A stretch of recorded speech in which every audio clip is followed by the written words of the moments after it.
Chaque nuit, entre minuit et 1h, un mari disparaît. Partie 3.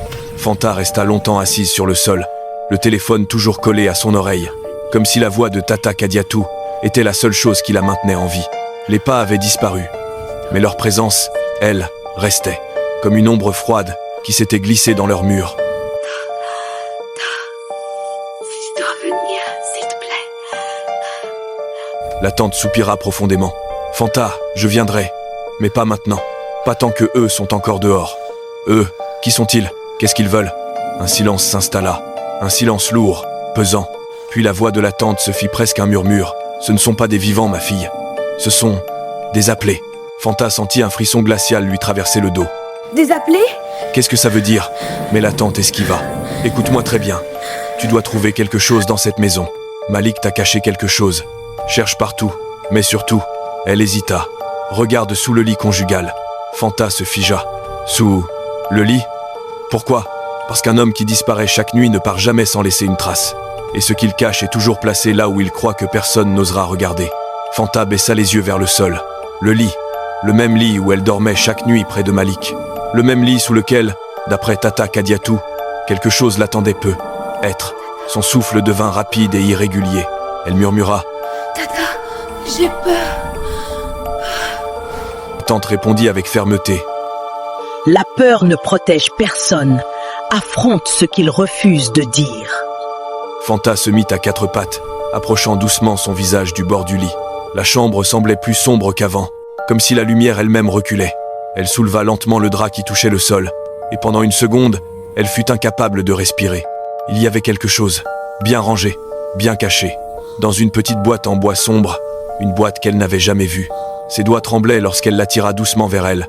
La boîte était surprenamment lourde et froide, comme si elle avait été enterrée toute la journée avant d'être posée là. Elle l'ouvrit très lentement.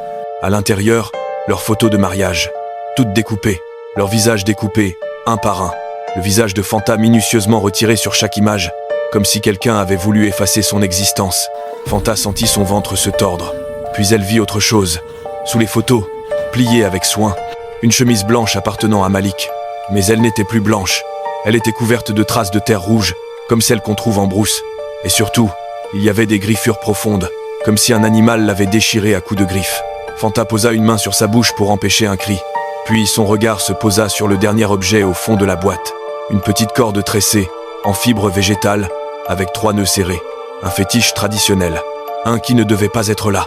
À ce moment précis, son téléphone vibra. Tata Kadiatou rappelait. Fanta décrocha immédiatement. « Tata, j'ai trouvé une boîte, avec nos photos découpées, et une chemise déchirée, et une corde. » Le silence de la tante fut glacial. « Fanta, écoute-moi très bien. » Oui. Tu dois quitter la maison. Là. Tout de suite. Le cœur de Fanta s'arrêta une seconde. Maintenant, mais Malik est dehors. Justement, ce qu'il a fait, ce qu'il a accepté de faire, il ne l'a pas fait seul. Elle baissa la voix.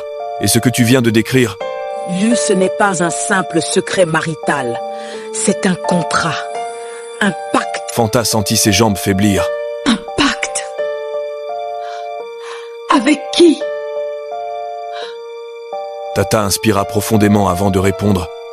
Avec ceux qui viennent quand il est minuit, ton mari n'est plus entièrement ton mari. Fanta sentit une sueur froide glisser dans son dos. Alors, qu'est-ce qu'il est devenu, Tata? La tante répondit simplement. Quelqu'un qui appartient à la nuit. Juste à ce moment-là, la poignée de la porte d'entrée, en bas, claqua brusquement. Quelqu'un venait de rentrer. Malik était revenu, mais Fanta sentit immédiatement que ce pas-là, ce souffle-là, cette présence-là, n'était pas celui du mari qu'elle connaissait. La suite dans la partie 4